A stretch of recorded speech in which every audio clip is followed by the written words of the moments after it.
Groundbreaking news in the NBA from Shams Charania. Let's just roll the tape here. So, Ant, I know you have a big announcement here for us. What do you want to share with us and the rest of the world? Really, I want to let all the Minnesota Timberwolves fans know that I'm just switching from number 1 to number 5 this year.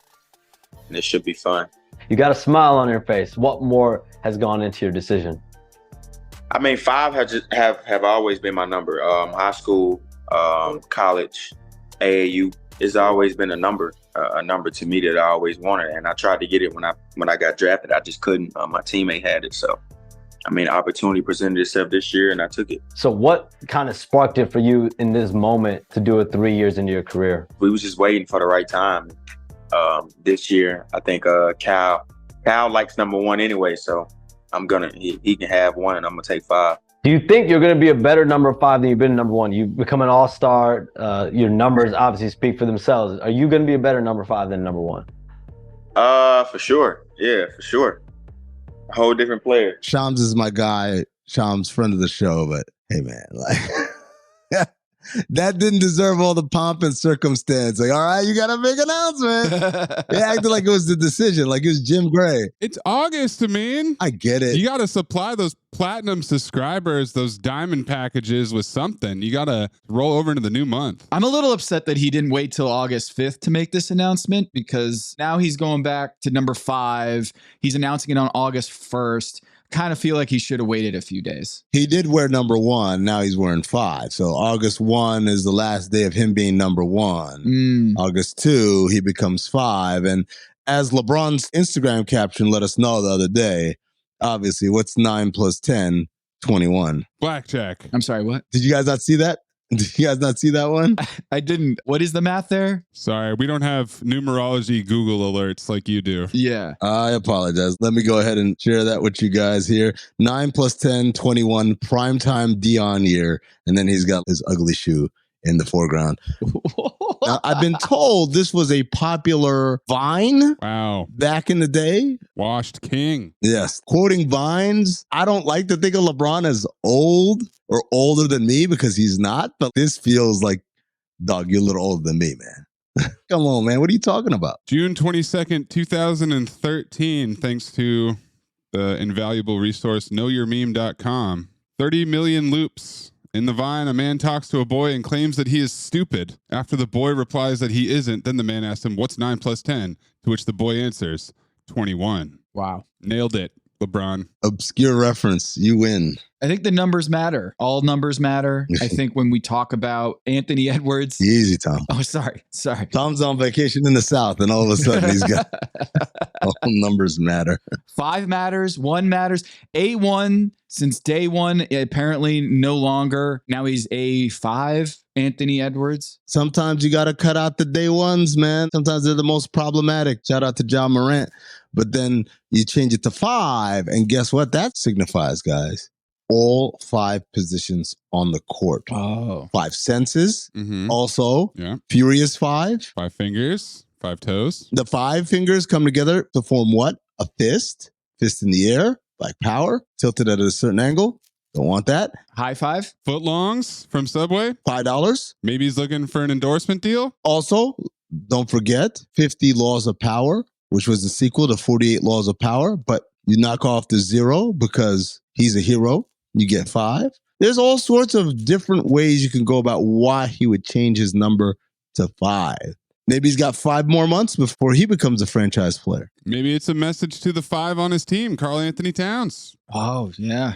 Wait, no, there's another one there, the 5. What's that? Rudy Gobert. Oh. Ooh, that's right. Karl Anthony's the 4. That's right. And trophy, how many letters are in the word trophy? 6. Right. 5 plus 1 because he's going from 1 to 5.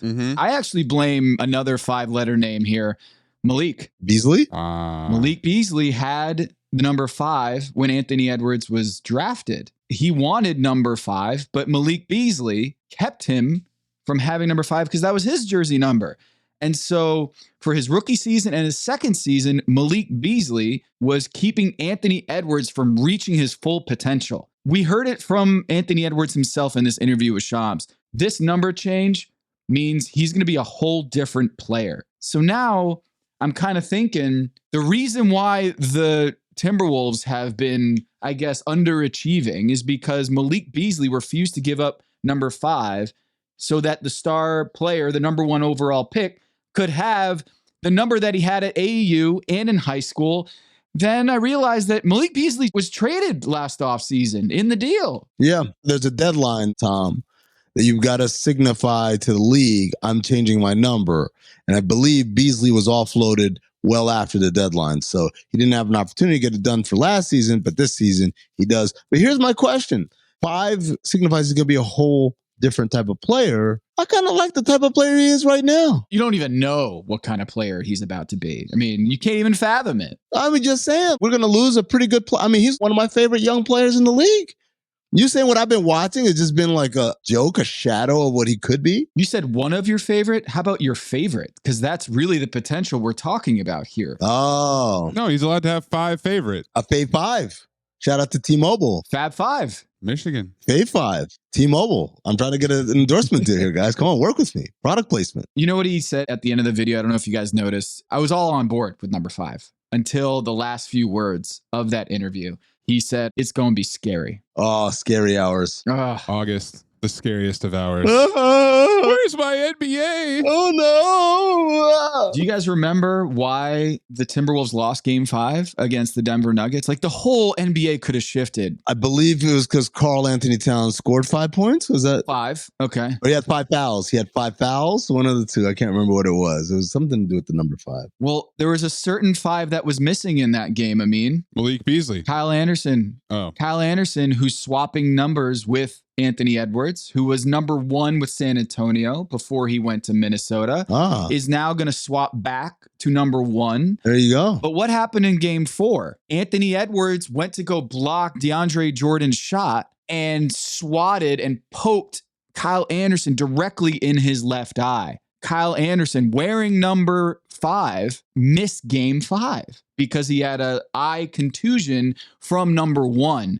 He only had one eye in game 5, but it is time to open your third eye on number 5. My assignment: uncover why the association inspires more conspiracy theories in volume and salience than any other U.S. sport. So you've heard of the Illuminati. The truth is out there, but so are lies. Your eyes can deceive you. Don't trust them. The NBA has always been controlled by about 8 people. Denial is the most predictable of all human responses. If you're only using 10% of your brain, you don't even know that you're using 10% of your brain. The NBA Illuminati. If coincidences are just coincidences, why do they feel so contrived? The Illuminati. But you start to follow the money, and you don't know where the f*** it's going to take you. It is unspoken. They have influence among other players. The NBA Illuminati. I don't have time for your convenient ignorance. Maybe I'm a conspiracist now as well. That's all it took. Oh, we got books, we got schools. You saw a video on YouTube. Why my eyes, sir? You've never used them before. We are the Basketball Illuminati.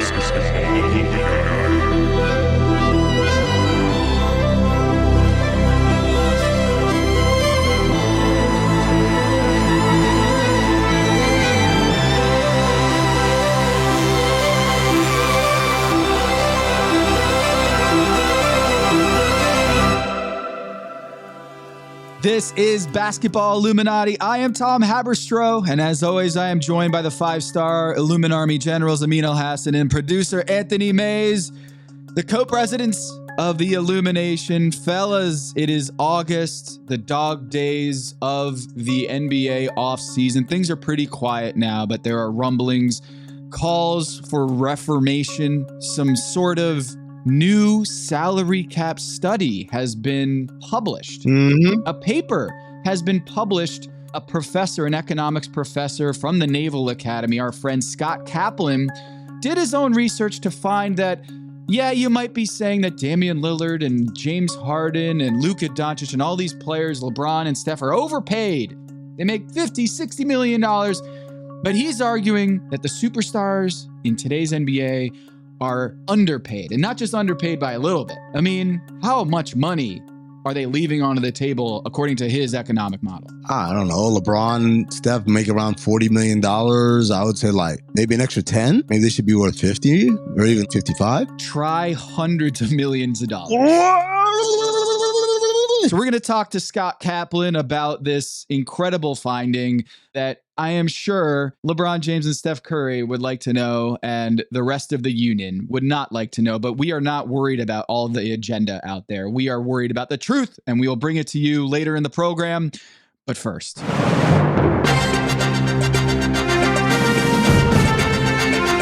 are listening to The Agenda with Tom Haberstroh and Amin El-Hassan. the doc is in. According to the New York Post, Andrew Marchand, there is a new doctor in town, Doc Rivers, joining the ABC ESPN family and replacing not Jeff Van Gundy, but Mark Jackson, also out at the Worldwide Leader. I guess we can throw in some jokes. Mama goes that man, or hand down, man down, or whatever saying you want here for Mark Jackson. But this is big news. Mama, there goes that man. That's the line. Mama, there goes that man. It is fitting that both of his signature catchphrases could be applied to him getting fired.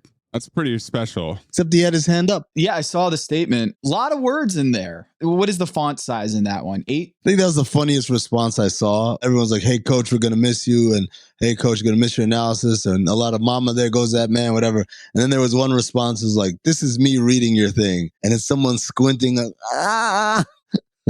It's a very kind letter. 3 paragraphs, signed Blessings, Mark J. Did not know that's what he goes by, Mark J.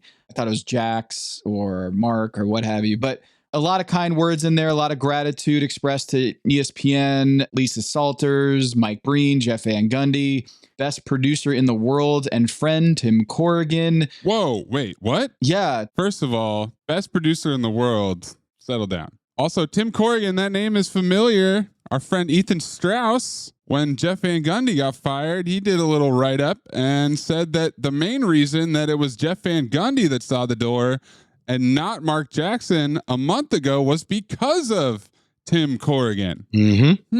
So what happened in between? A month later, it seems like Tim Corrigan's voice has been suppressed. One of the things that I thought was very interesting in the Marchand piece was that they were wary, ESPN, of Jeff Van Gundy's desire to return to coaching. And that this move was supposed to precipitate Jeff moving out of the coaching. And then they also felt like Mark and Doris weren't as good a chemistry fit as Doc and Doris would be.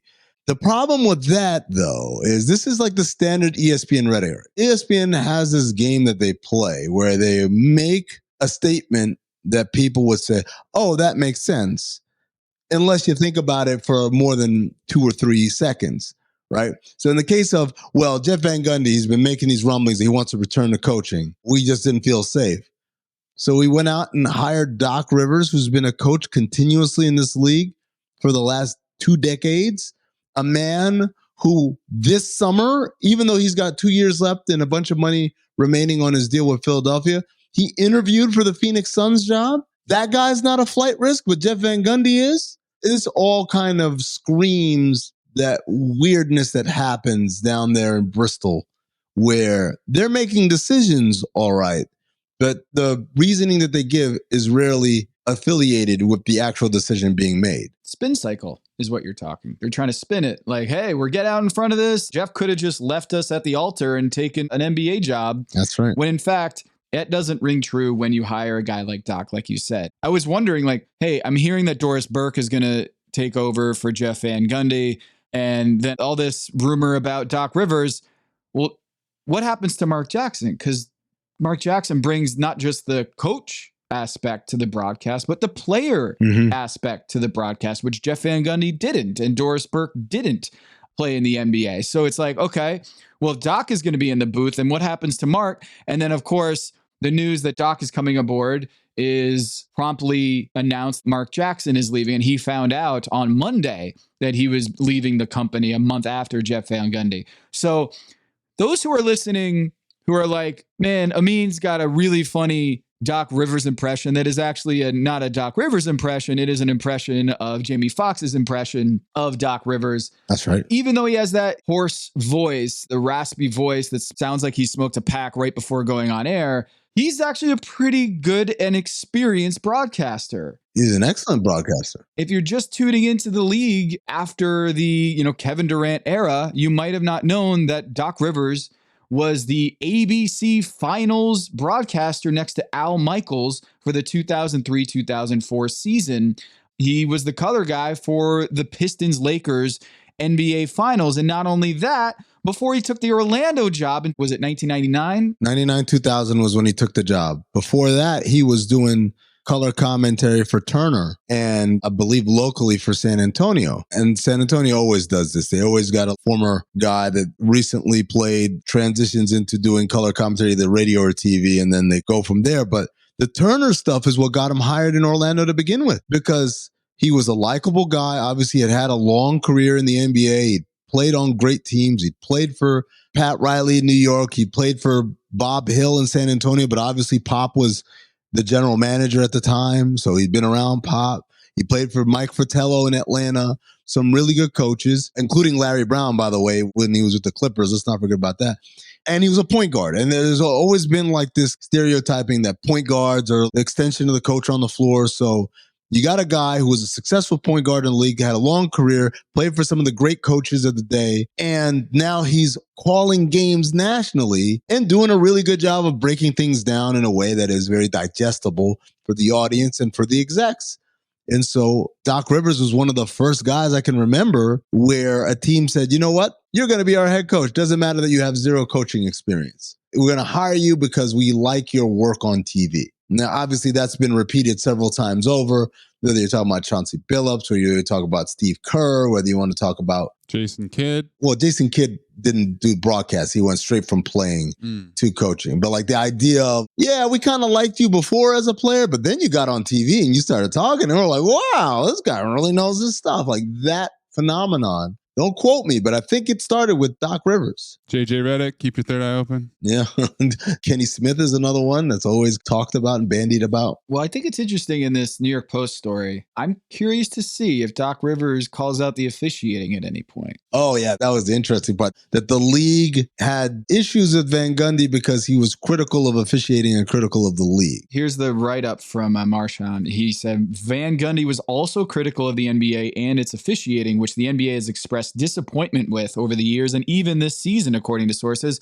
However, there is no evidence of an edict from the NBA to make a change. And then later on, he writes, unlike Van Gundy, Burke and Rivers are popular at the league offices. The league has always been a fan of Rivers in the broadcast booth. So I think one of the reasons why Jeff Van Gundy was so refreshing when he came on to the broadcast was because he was willing to talk about the officiating and referees and call them out and hold them accountable on the broadcast. And yes, it does get a little too preachy or grumpy old man at certain times. But I just remember, when he was on the broadcast, we never really heard that side of the game being discussed in that manner because it was kind of the thing you don't talk about. Yeah. Both the Van Gundy brothers, Stan and Jeff, aren't afraid to voice their kind of displeasures in that way.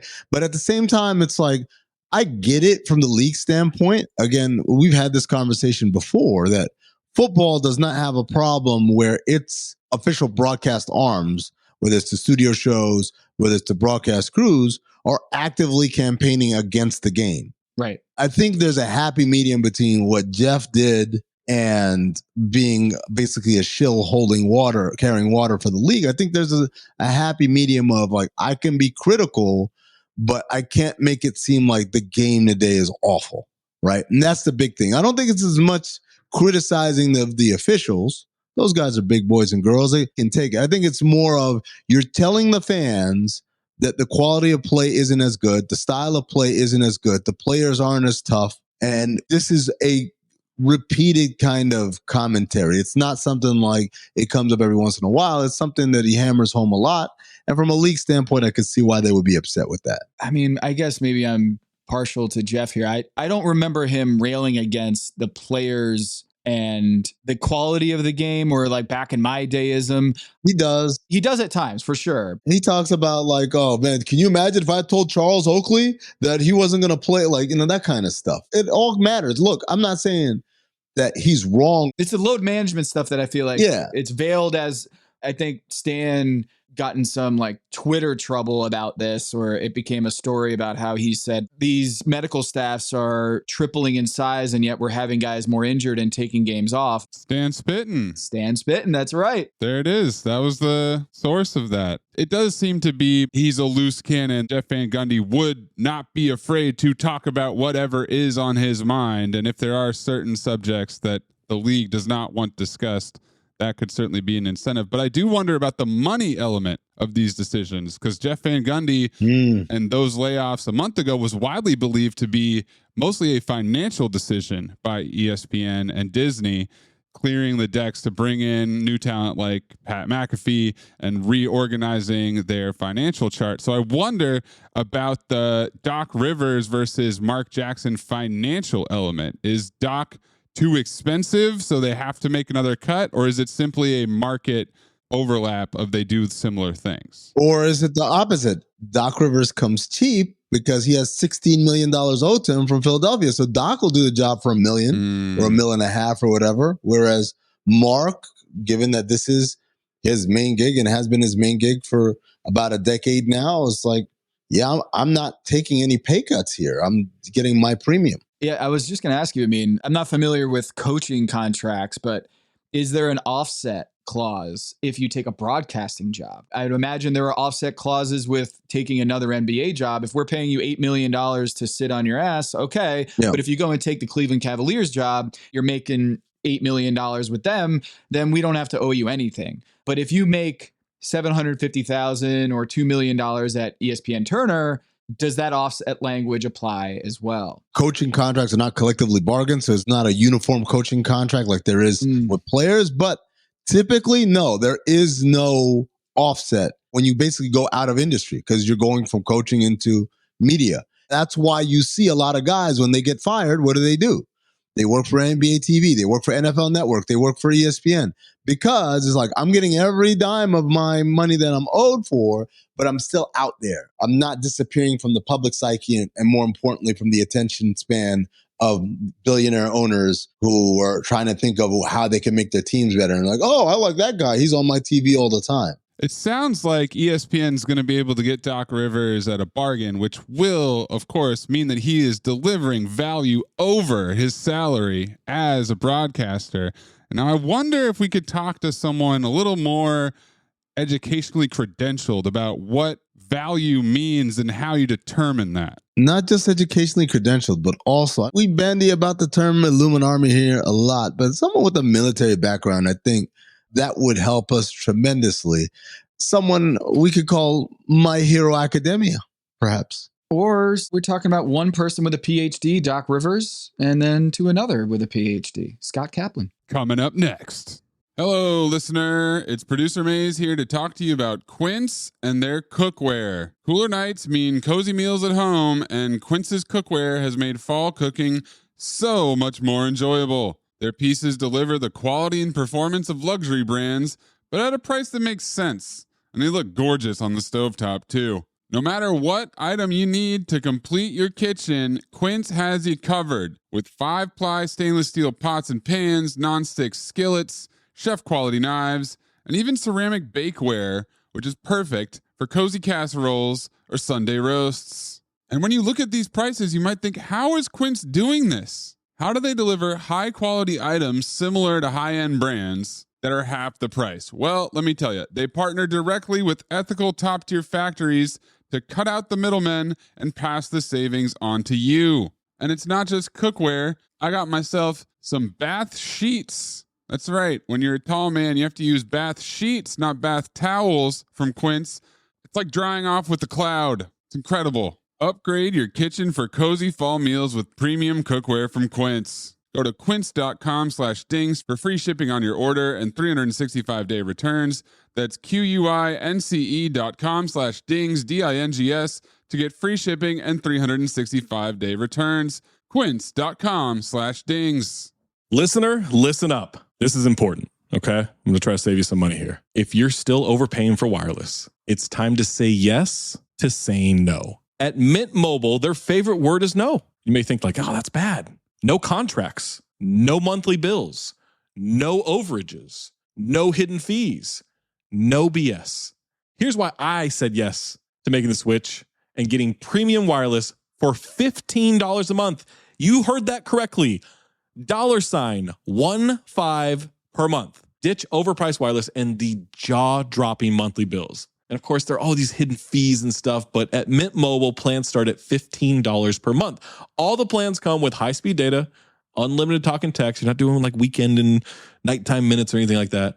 And it's delivered on the nation's largest 5G network. Use your own phone. Don't have to get a new phone. Use your own phone with any Mint Mobile plan and bring your phone number along with all of your existing contacts.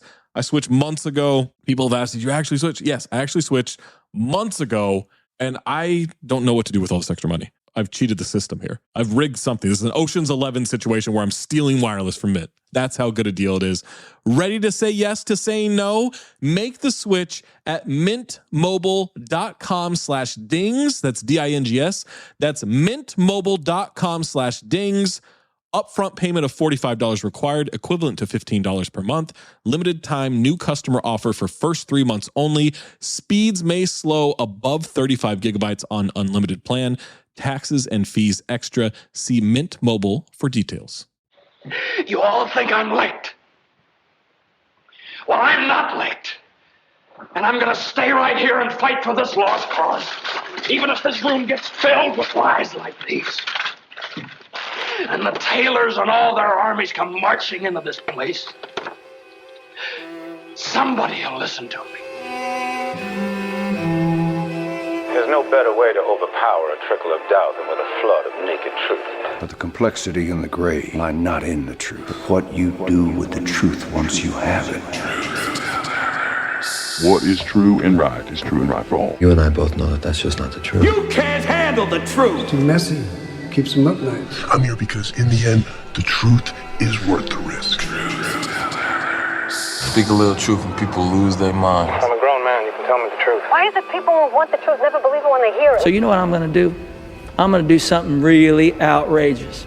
I'm going to tell the truth. Leveling the playing field.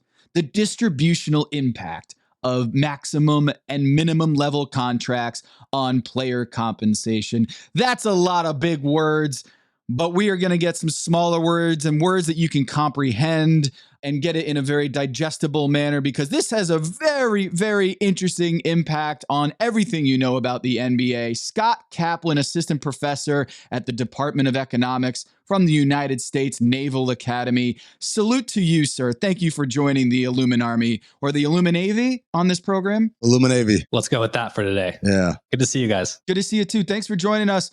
You are now saying that NBA stars are underpaid. Why? Yeah, and this probably won't come as a big surprise to sort of a savvy basketball audience, but we've got a salary cap in the NBA. Salary cap comes with maximum level contracts and minimum level contracts. So you hear all the time, Jaylen Brown recently signing for the super max extension. So there's sort of a maximum amount that a team can pay a player in any given year. And there's a bunch of reasons, why this is the case. The modern salary cap came into place in the mid 80s, primarily to preserve competitive balance. So the rich, the wealthy teams, wealthy owners can't just sign an all-star team. And so, what I'm saying that they're underpaid is that the value that they actually deliver to the NBA goes beyond the maximum amount a team can pay them. And that's what this paper aims to explore. I mean, you've thought this for a long time. The max contract is one of the most irrational or things that screw a lot of people in the league that people don't realize. It's something that when it was first argued, the opposite sides argued for and against. The owners are like, we need maximum salaries. These salaries are getting out of control. And the players are like, no, pay us whatever we're worth. And in reality, what the maximum salary did was allowed the players to get the money trickle down, basically, because they got to spend the basketball-related income split one way or another. So a bunch of guys who probably aren't worth that money got salary boosts as a result. And then a bunch of guys who are worth a lot more had to take less. And so owners are now paying people who aren't really responsible for the success either on the court or in the box office, what they're worth, but they're paying guys who are worth it a lot less. It's a weird thing, and it's kind of stuck now. But I guess, Scott, my question for you is, when you said like LeBron underpaid, I was like, absolutely. Steph Curry underpaid, absolutely. You know, Kevin Durant, you got me. Mm-hmm. Then you said Derrick Rose, and I was like, because I never really grasped, or not grasped, I just didn't even think about it. Like a guy who his productivity absolutely does not call for that level of salary, but he's moving the needle. So I guess in your findings, how would you describe a guy like Derrick Rose in terms of his value or worth to an NBA team? And I'll jump in here real quick and just say that the study was 2017, 18, and 19? Exactly. 2 seasons. Yeah. So this is from a few seasons ago, but still there are plenty of Derrick Roses in the league that fans love and vote for in All-Star and buy their jerseys, but they might play 10 minutes a game. I mean, back to your point about this trickle-down thing, I think, it's important to recognize there's a union here. And so the players are sort of negotiating as a group. And I think part of the reason you see this structure is because the majority of players fall under this trickle-down group. And so you have a lot of the voting power concentrated in that group. So there is some reason to get those players on board, so to speak. Yeah, the Derrick Rose point was interesting. The first thing we need to think about is what drives demand for players, right? From the consumer side, we need to sort of think like an economist and less like a statistician, thinking about the productivity of players. And something that the literature has kind of gone back and forth with, not just in basketball, but in all kinds of sports, is this like popularity versus productivity debate. Like, which is the thing that drives demand for the products? And obviously those two things are very correlated, right? Like you would imagine the popular players are also highly productive, which is the case in this study. But you do get sort of these outlier players like a Derrick Rose, who is only playing 10 minutes a game, not the most productive player, but at the same time, like selling a ton of jerseys, getting a ton of all-star votes due to his success in the past. And so I think in this study, I'm modeling demand for tickets as a function of this popularity, which in the NBA in particular has been found to be the driver of demand from consumers. And so you do get players who might not be the most productive that are economically valuable. And that's what this result is basically picking up, is that Derrick Rose is valuable to the league because he's very popular with fans, and fans like to see him and buy his jerseys, even though he's sort of past his highly productive days. Quick question. So admittedly, I skimmed the math portions of the paper. That's okay. We'll forgive you. But when you ran the regressions, what had the strongest correlations towards actual value created? The strongest correlation between these independent variables and ticket prices is the quality of the teams that are playing. So which comes as no surprise. I mean, the better the teams are that are playing, the higher the prices are going to be. So sort of once you control for that, though, once you kind of account for that, and you just look at this productivity versus popularity kind of horse race that we call in economics, we're kind of pinning the two against each other and seeing which dominates in the effect, you get a really strong effect towards the popularity factor. And in fact, to give you an example, like in the paper, I'm finding for a 10% increase in the popularity present in a game, which is measured as the number of total fan all-star votes of players playing a game, for a 10% increase in that in a game, there was like a 1.5% increase in ticket prices.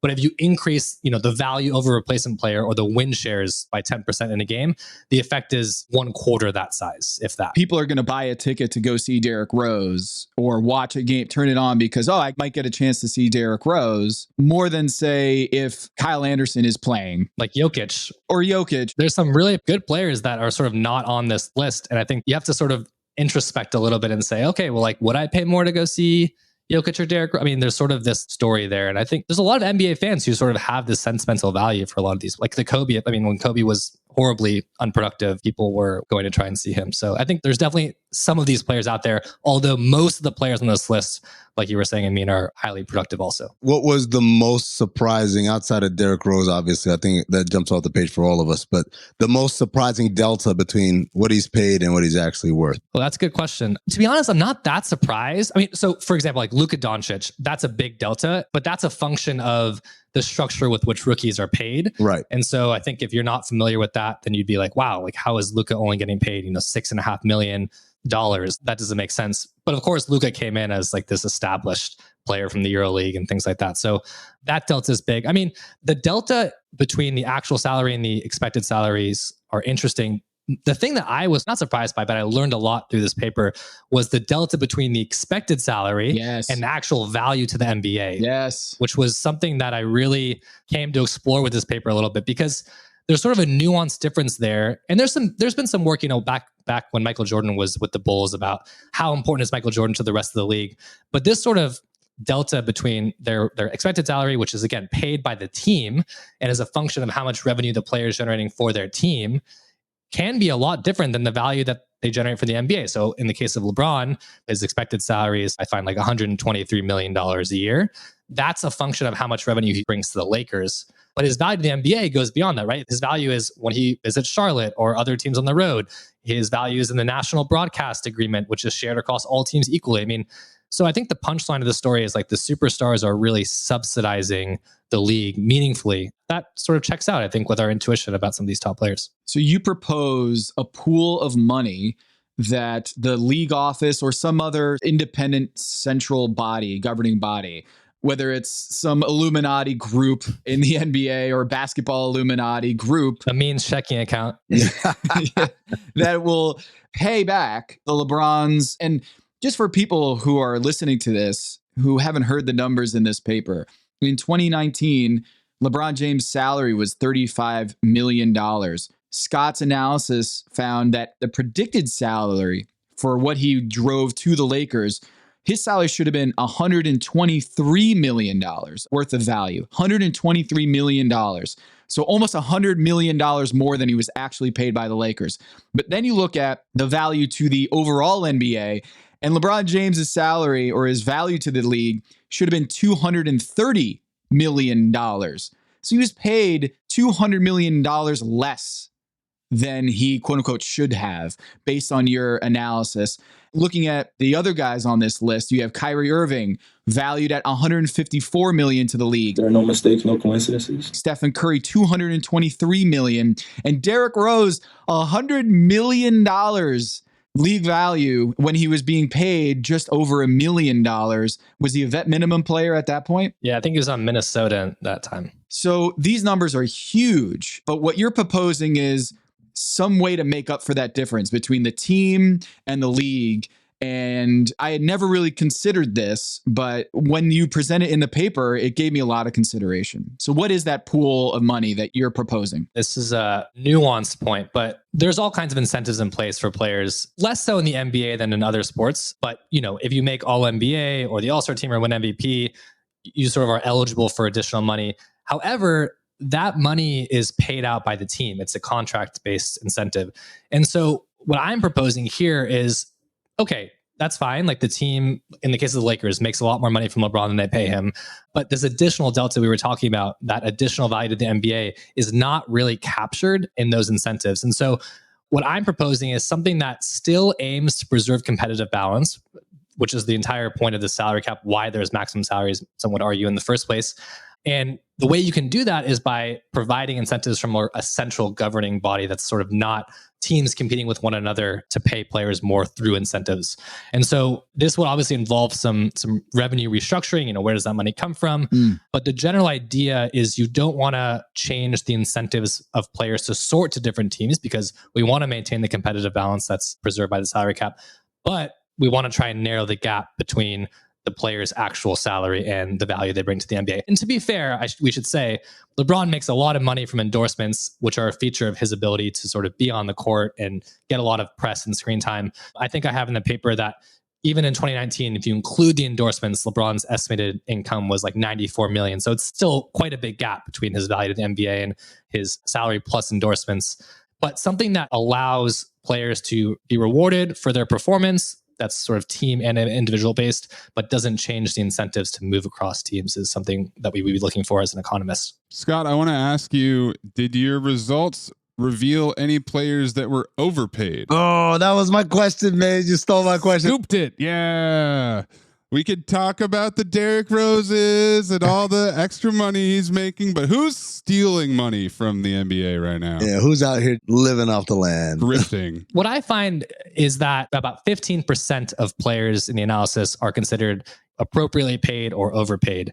We call these the superstar players. 15, yeah, 15. Wow. All players below that are technically in this analysis, overpaid. Now, Amin was bringing this up earlier, which is important. One of the flip sides of having the maximum contract in the NBA is that the players make a pool of revenue that they're sort of collectively bargain with the owners. That money has to go somewhere. And the money ends up raising the floor of this minimum contract. So does anyone know what the minimum contract is right now in the NBA? It's close to a mil, right? Year zero is like a mil, basically, or 900 something. This was interesting to me. You point out that the vet minimum contract is much higher than probably it would be in a non-CBA world, because what we know is that the G League pays their guys $30,000, $40,000. So in order to go from, in baseball, we call it like the quadruple A player, where you're going from AAA to Major League Baseball, is a huge jump in salary and benefits, et cetera. So yeah, of course, guys are juicing to get out of the minor leagues to get into the major leagues. And the incentives are, you're making pennies in minors, and of course, you're going to figure out any way possible. 20 plus X from going to the G League to an NBA veteran minimum. In this paper, I didn't really consider that there's a lot of players who are getting vet minimum contracts that might otherwise be in the G League making $40,000. And so there's this big gap here that I didn't realize, that like there's no players making $100 or $250 or, $750,000. And maybe some of the vet minimum guys are getting overpaid, quote unquote, because the other job is $40,000 in the G League. But of course, there's international European contracts that they could go sign for. But I thought that was very interesting. Yeah, I mean, I think the key point with that is do the thought experiment. Is the best player in the G League any worse than a vet min guy, right? Or let's call it the worst player in the NBA? And the answer is they're basically identical. And in fact, you might even have some players in the G League who would fit better on an NBA team than some of these vet min guys. So this is a function of the collective bargaining agreement and how players are sharing money amongst themselves. And I will say, to be fair to the NBA, I think they've recognized this, and now you have a lot of these two-way contracts where you got somewhere in the middle of the minimum for the vet minimum for the league, and then the G League salary, which I think is great because that's still a significant amount of money that those guys are making. To answer your original question, Anthony, a lot of guys are overpaid. Superstars are subsidizing many of these guys. I mean, the most overpaid guys are going to be the guys who are on a very lucrative contract. Sure, a bad contract that normally exists, even without your metric. As a golden bear, I'm thinking back to my good buddy, Alan Crabb. I do not want to... Alan is a great guy. I love Alan. He got a big deal from the Blazers, I think. Yep. It's unclear like if he was valued over a replacement guy. And so I think you got players that sign big deals in this model don't tend to get a lot of all-star votes, aren't very popular with the fans. Those are going to be the most overpaid. Yeah, so I'm looking at that year. Paul Millsap made $29 million with Denver, and I'm guessing not driving a lot of jersey sales, not driving a lot of all-star votes. Or productivity, by the way. Like, this is the other part of it, is like for Crab, for Millsap in those seasons, it's not just that they don't move the needle financially, because as Scott pointed out earlier, the number one driver is team success. So there's like a roundabout way a Paul Millsap could say, I know I don't sell jerseys, I know I don't get all-star votes, but I impact team success hugely, and that's where I'm helping create value. But the problem is, I think most of us would argue in that season, he wasn't doing that either, right, Tom? Or am I misremembering Paul Millsap's last big payday? In that season, he was basically a rotation guy. He wasn't a starter or a full-time. He was a full-time starter, but he averaged 12 and 7 that year. So I think that's where it comes up. My question to you, Scott, is, you said, so 15% are guys that are either appropriately paid or underpaid, right? Right. Of that 15%, how much of those guys are on rookie scale contracts? They're making what they make because of the rookie scale, but they're worth a lot more. There's plenty of rookies. So I think the way I categorize it in the paper is top 5 picks, just to simplify things. Yeah, I don't have the exact number for you, but there are definitely many. In this analysis, I'm sure there's at least 5 or 10 here that are going to be considered underpaid. There was a graph that you showed with like red, green, and blue dots. Yeah. And there was a rookie contract player represented by a dot that was like getting 4-point-something million fan all-star votes. That was a huge outlier. Yeah. Who do you think that is?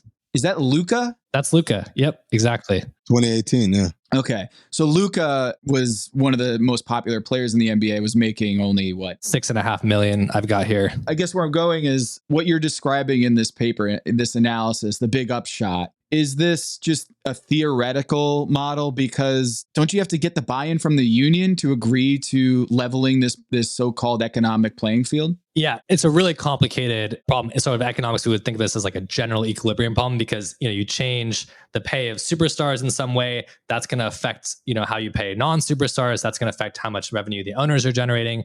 There's actually some other work. Shout out one of my academic colleagues. He actually finds sort of theoretically that the unionizing of the players actually delivers a bargaining power that increases everyone's well-being. And so without the union, actually, you might not even be able to achieve some of the numbers that we're seeing here. So that's sort of another take on this. So LeBron needs the union to realize his... In theory, it's helpful. I mean, I hesitate because LeBron's such an outlier. Like I'm sure without the union, LeBron would probably find a way to capitalize on his value.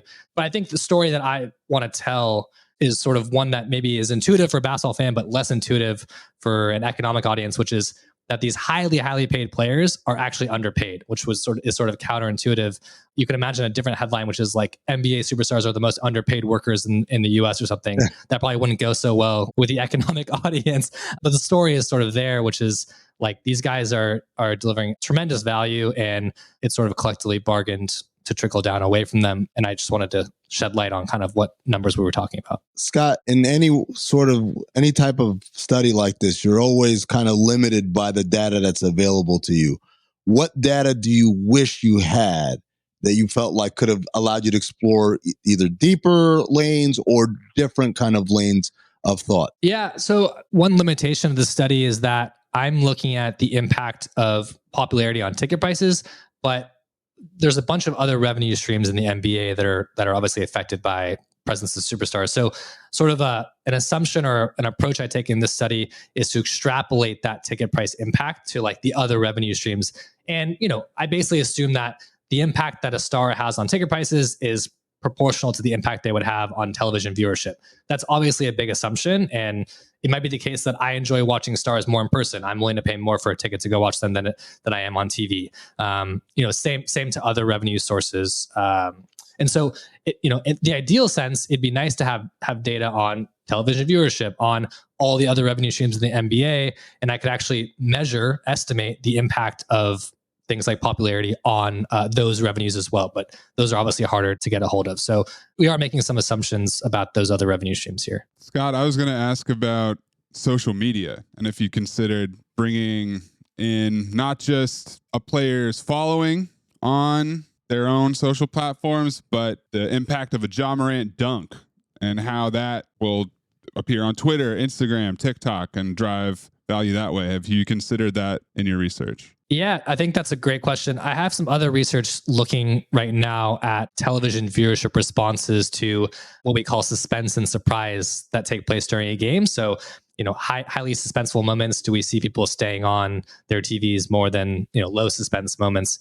I think this is a similar question. Like, could we go to a YouTube clip of Morant dunking over Pirtle and sort of use that to like determine Ja's popularity, kind of putting these things together? That's a good question. I haven't looked at it. I do think there's a lot of potential research. I don't know if Musk is going to shut this down, but using Twitter or X to look at followings or likes or views of clips and connect that to a player's popularity and generation. I think especially, now with streaming and like the way people are watching games, like all those metrics are going to be important to evaluate for how to compensate players appropriately. But if the NBA hasn't figured out a way to monetize social media impressions and engagements, that does it matter? No, they would have to figure that out. That's important. There's a big opportunity there for sure. Another thing I want to ask, can you pull up for me Damian Lillard's team salary estimate and the league value estimate? Ooh, topical, Mr. Havistro. Dame, during these 2 years I'm looking at, let's focus on 2018-19,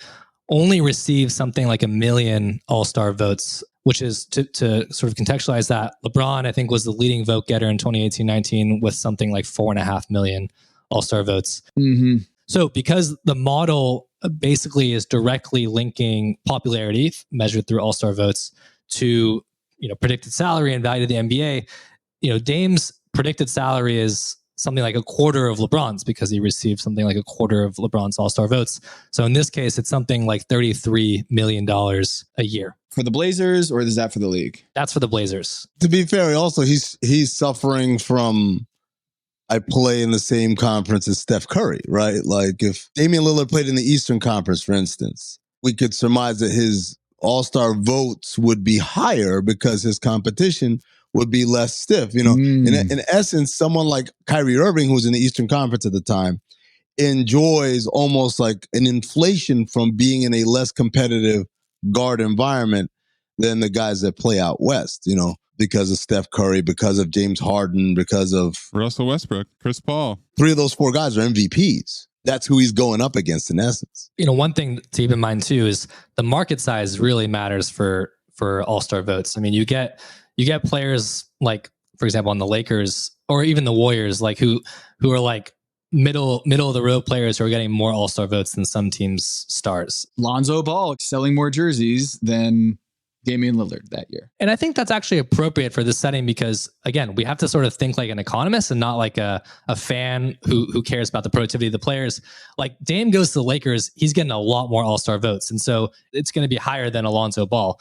And so I think we should sort of weight that more because there's a lot more Laker fans in the league than there are Clippers fans. I'll pick on the Clippers. That's where the demand is. Like if people want to watch the Lakers, like they're going to want to watch their players in the Lakers. And so, yeah, there's a big benefit, I think, to being in a big market when it comes to like being highly popular. So then the question becomes, do superstar players hold an exceeding amount of leverage over their teams? Because the teams realize in some cases, as you found in this paper, some superstars are being paid $100 million less by the team than they deserve. And so the teams know, okay, we're paying this guy fractions of what he brings to us and to the league. So we can't make him unhappy. We have to serve him at every whim, whatever he wants, because we're getting him at a huge discount. And that incongruity creates this leverage that the players that LeBron has used on teams, that KD has used on teams,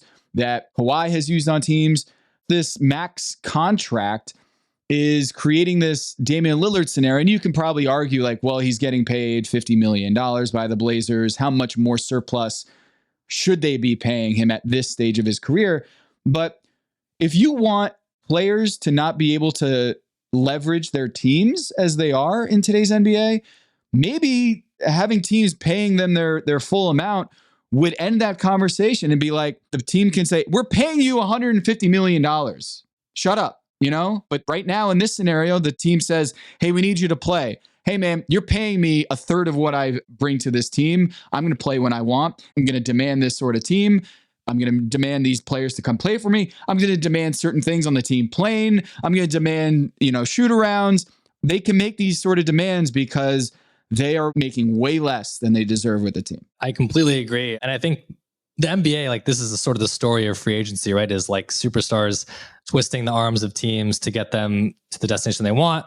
Harden's been doing this for the last 3 years now. You have to sort of think about the flip side a little bit because let's say you do pay the players like what they're worth. That might come at a cost of a competitive balance, right? You might get the big market teams signing all these superstars and they're all happy, but like the league suffers, loses a lot of money as a result. It's a good question. Like, I don't know if there's a good answer, but I do know the reason probably why you're seeing a lot of these superstar holding their teams hostage is because they know they have leverage. And I think the NBA knows that too. What about eliminating the max contract, but keeping the salary cap? Yeah. Well, so that's kind of like football, right? Like football, that's exactly what they do in the NFL is like there is a salary cap and you can pay an individual player as much as you want.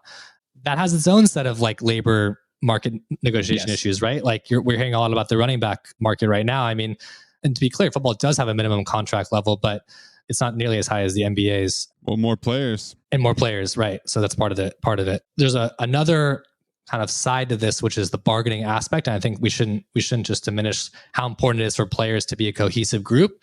Superstars make up a very small proportion of these players. And so in order to get policies that players are in favor of, you really need to have buy-in of the vet min guys. And for that reason, I think is why we see superstars sort of living with this. But again, like what I propose in the paper, I do think there are some potential ways to narrow this gap, like the league office can take advantage of. We can't fully narrow the gap without really restructuring things, but I think that there are some points that they could look at. So what would it look like? So like you set aside $100 million to give to superstars who deserve quote unquote more money based on performance metrics. So I think in the paper you suggest win shares as a possible measuring stick to say, hey, yeah, you only got paid this much, but because you performed, you had 20 win shares or 10 win shares, we're going to give these checks out to these players that achieve that much. I could see some like pushback on that based on like, oh, like you're basically handing out checks based on some VORP win shares, some goobly gook from an analytics guy.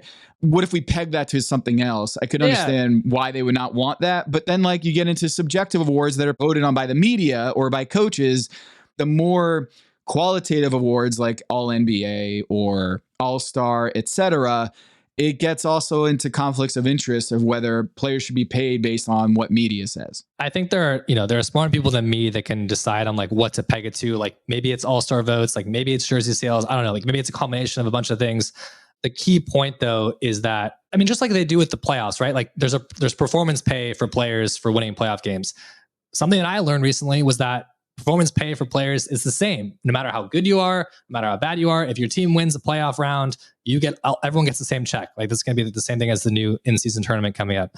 In this case, we should have a pool of money, which is because the league benefits from these superstars. All the teams benefit, and so there's a pool of money to compensate them that doesn't come from the team. Sort of, it's not one team bidding against the other team. I think that creates a much different sort of doesn't level the playing field, so to speak. But I think it helps narrow the gap, and it might help with some of this disgruntledness. Like if a player's, I don't know if they care where the money's coming from. I mean, if it comes from someone, it's great. And so I think the NBA has some of the tools as sort of a central governing body to take a look at this. And what they peg it to, I'm not exactly sure. That's a good question. The analytics folks can weigh in on that, but certainly something that rewards performance and is maybe less objective than a media vote. Yeah, I just realized I don't even think it, like, I mean, if you're with the Suns and you knew that if Amari Stoudemire won an MVP, you'd have to pay him more. Would you be gunning for him for MVP, or would you be like, all right, well, if the NBA is picking the check, then I'm absolutely gunning for Amari Stoudemire to win MVP? Because now it falls on your shoulders. It's almost like more money is coming out of the team's pocket to reward a player for winning an award, when if the NBA was doing it, you'd be like, more power to him. Well, I think for us, it would have come down to, is he actually the most valuable to us, right? So if we're just taking their actual careers and what actually happened, let's take the 06-07 season where Amari was first team All-NBA and he was phenomenal. But I think we all knew who was our best player. And so I wouldn't be gunning to pay Goran Dragic. Right. Yeah. Yeah. Steve Nash. Right. So like the false flag, right? If the voters or however it comes in like, oh, actually Amari's your best player. And we're like, well, actually it's not. And we're pretty convinced of the opposite, then that would be problematic. But yes, if the money isn't coming out of us, if it's not coming to any detriment either from our bank account as a team, or more importantly, the salary cap, because our ability to do things. Steve Nash is making $13 million on his deal with us, right? Because he signed a 5-year, $65 million deal and won 2 MVPs in the first 2 years of that contract. If the league comes in and says, actually, he's worth $23 million and they pay the $10 million gap, we're all good. But if the league also says, oh, by the way, that new number, even though you're only paying the $13 million portion, the 23 is the cap hit, then that becomes problematic because we are basically being penalized of getting a diamond in the rough and being able to use that excess to go out and get more help. That makes sense. Isn't that kind of what happens, like Jaylen Brown getting the Supermax? That sort of does handicap the Celtics because part of that additional money he's earning on the max is hitting their cap, right? It's like 30, it's going from like 30 to 35%. And so if you restructure it in this way, I think to Amin's point, you sort of reward teams for finding great players. And Jaylen Brown's obviously benefiting all the other teams in the league. He's providing a lot of value to the NBA. There should be a pool of money that comes from all 30 teams that sort of rewards him for that shared value. Maze, we got to come up with a cool name for this body of money, this pool of money. The Rich Get Richer Fund. Yeah, we can do that. I like it. Hey, Scott, I appreciate you coming on here. We're going to work hard to get, speaking of Rich, you tagged a bunch of people. Who would you like us to try to get in front of here for you on this paper? Rich Paul, I think you did tag here. Yeah, I tagged Rich, and Mav Carter. Who's the head of the Players Association? Tamika Tamalio. Yeah. Yeah, it'd be cool to talk with her. I don't know. Like, I feel like Mark Cuban's kind of guy who'd be interested in this type of thing. I don't know if like an owner. I feel like it's interesting to have different parties because obviously Rich Paul is going to love this paper and be like, of course, my client is super underpaid. Rich gets richer. Yeah. Yeah. There you go. That should be his nickname. But like the owners, they're sort of on the flip side of this, or like the underpaid players. So I'd be kind of interested in what Tamika would have to say because she represents the body. And I think this is kind of like the main intra bargaining, like within the player's point that is interesting, like how much should that max be basically, and then the min's going to go down as a result, and like when do you lose cohesion? I think that's kind of a cool question. Scott Kaplan, Illuminati, truth teller, thanks so much for joining us. IllumiNavy. The IllumiNavy. He's an admiral. Thank you so much. And if you want to go read this paper, go to on X. What is it now? X? Yeah. skaplan92 on Twitter /X or whatever we're calling it. And you can go find this paper. It is published in the Contemporary Economic Policy Journal. Appreciate you coming by. Thanks, guys. This is super fun. I'm glad Anthony and Amin got their PhDs while we were talking. Tom's probably soon on the way. Always fun to catch up with you guys.